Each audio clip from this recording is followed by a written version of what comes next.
ነብዩ ቁርአንን ቀሩ። ቁርአን እንደ አንድ ሙሉ መጽሐፍ አይደለም የወረደው። በ23 ዓመት ውስጥ ነው ወርዶ የተጠናቀቀው። ሰዎች እየመጡ ጥያቄ ይጠይቃሉ። ከዛም ለነብዩ ይገለጥና እሳቸው ደግሞ ይቀሩታል። እናም የሚደረገው ምንድነው? ነብዩ ቁርአንን በቀሩ ቁጥር የዋሂይ ጸሐፊዎች የሚባሉ ሰሃቦች ነበሯቸው። እነሱ ይጽፋሉ፣ ሌላም ነገር ያደርጉ ነበር። እሱም ቁርአንን መሸምደድ ነው። በሚሊዮን የሚቆጠሩ ሙስሊሞች ሙሉን ቁርአን ይሸመድዳሉ። እኔም አንዳንድ ሰው አውቃለሁ ሙሉን ነገር የሚያውቁ። የሚደንቅ ነው በትክክል። ከዛ በፊት ቻናሉን ሰብስክራይብ በማድረግ ትልቅ ድጋፋችሁን ማሳየት ትችላላችሁ። ባረከላሁ ፊክ። ለምሳሌ በረመዳን በአለም ላይ የፈለክበት መስጂድ ብትሄድ ቁርአን ከመጀመሪያው እስከ መጨረሻው በቃላቸው ሲቀሩ ታያለህ። ከውስጡ ምንም ልትቀይር አትችልም ማለት ነው። ከቀየርክ ሙስሊሞች ወዲያውኑ ያውቁብሃል። በዚህ መልኩ ነው እኛ ቁርአናችንን ነብዩ የቀሩት ቁርአን ራሱ መሆኑን የምናውቀው። ምክንያቱም በሚሊዮን የሚቆጠሩ ሙስሊሞች ሙሉን ቁርአን በልባቸው ያውቁታል። ሁለተኛው ደግሞ የተጻፉ ጽሁፎችም አሉ። የሰንዓ ጽሁፍ አለ፣ የቶፕ ኮፒ ጽሁፍ አለ።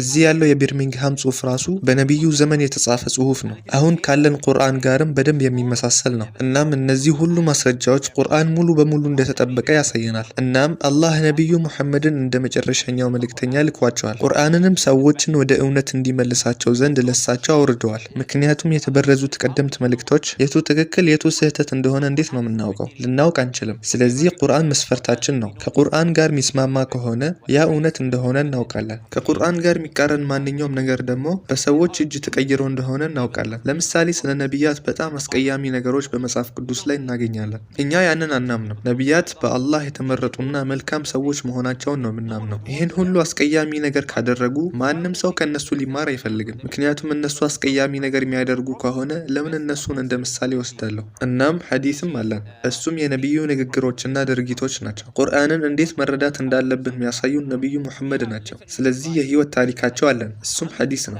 ነቢዩ እንዴት እንደኖሩና ቁርአንን እንዴት እንደተገበሩ የሚነግሩን በመቶ ሺህ የሚቆጠሩ ዘገባዎች አሉን። ስለዚህ ቁርአንን እንዴት እንደምንተገብረው እናውቃለን። ስለዚህ ለእኛ ነቢዩና ሰሓቦች ናቸው። እነሱ ቁርአንን በተከተሉበት መንገድ ነው እኛ ቁርአንን መከተል ያለብን። ስለዚህ ማንም ሰው ከኪሱ አምጥቶ ይሄ ማለት እንዲህ ነው ማለት አይችልም። ነቢዩ ይሄን ተግብረዋሉ፣ ሰሓቦቹ ይሄን ተግብረዋሉ ብለን እንጠይቃለን። አንተ እውነት ወይም ውሸት የመሰለህን በመጽሐፉ ልታንጸባርቅ አትችልም። በምለው ነገሮች ትስማማለህ? አዎ በደንብ። ምክንያቱም በጣም ኦሪጂናል ነው። ምንም መልኩ ሊበረዝም ሆነ በፈለግከው መንገድ መተርጎም የማትችለው ነገር ነው። መሰረቱም ንጹህ የሆነ ነው። አዎ እናም ያ ነው ልዩ የሚያሰኘው። እናም ሁሉም ነቢያት ከፈጣሪ የተላኩ መሆናቸውን ማሳያ ማስረጃዎችና ተአምራትን ያሳያሉ። ዝም ብለው ተነስተው እኔ የፈጣሪ መልእክተኛ ነኝ ተከተሉኝ አይሉም። ምክንያቱም ማንም ሰው ይህን ማለት ይችላል። ስለዚህ ነቢዩ ሙሐመድም ከፈጣሪ የተላኩ መልእክተኛ መሆናቸውን ማረጋገጫ የራሳቸው የሆነ ተአምራትና ምልክቶች ይዘው መጡ። ከእነሱም አንዱ ይህ ቁርአን መተካት አለመቻሉ ነው። በተጨማሪም ይህ ቁርአን ከ1400 ዓመት በፊት ስለ ዓለማችን እውነታዎች ያነሳል። እኛ ደግሞ ገና ዛሬ ላይ በቴክኖሎጂው ዘመን እነዚህን ነገራቶች እየተማርን እንገኛለን። ስለዚህ ቁርአን የሳቸው ፍልስፍና ቢሆን ኖሮ ብዙ ስህተቶች ይኖሩበት ነበር። ምክንያቱም ያኔ የነበረው ስለ ዓለማችን የነበረው እውቀት የተሳሳተ ነበር። ነገር ግን በቁርአን የምናገኘው ከእውነታ ጋር በተጨባጭ ሁኔታ ተያያዥነት ያላቸውን ነገራቶች ነው የምናገኘው።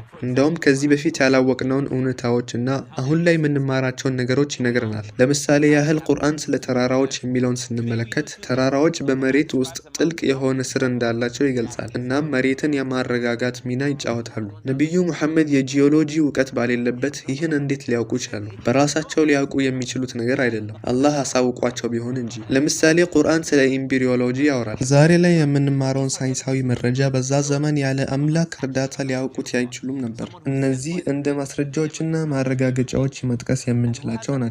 ነቢዩ ሙሐመድ በእርግጥም የፈጣሪ መልእክተኛ መሆናቸውንና ይህን መልእክት ለሰው ልጆች እንዲያደርሱ ኃላፊነት የተሰጣቸው መሆኑን የሚያሳዩ ግልጽ ማስረጃዎች ናቸው። ምክንያቱም ከፈጣሪ የተሰጣቸው ኃላፊነት ባይኖር ኖሮ ለተናገረው ነገር እንዲህ አይነት ተጨባጭ ማስረጃዎችን ማቅረብ ባልቻለ ነበር።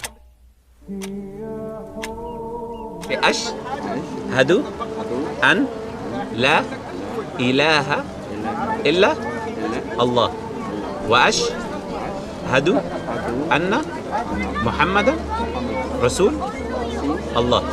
That's it, you're Muslim. yeah. Let me give you a hug, no problem. الملك القدوس السلام المؤمن المهيمن العزيز الجبار المتكبر سبحان الله عما يشركون.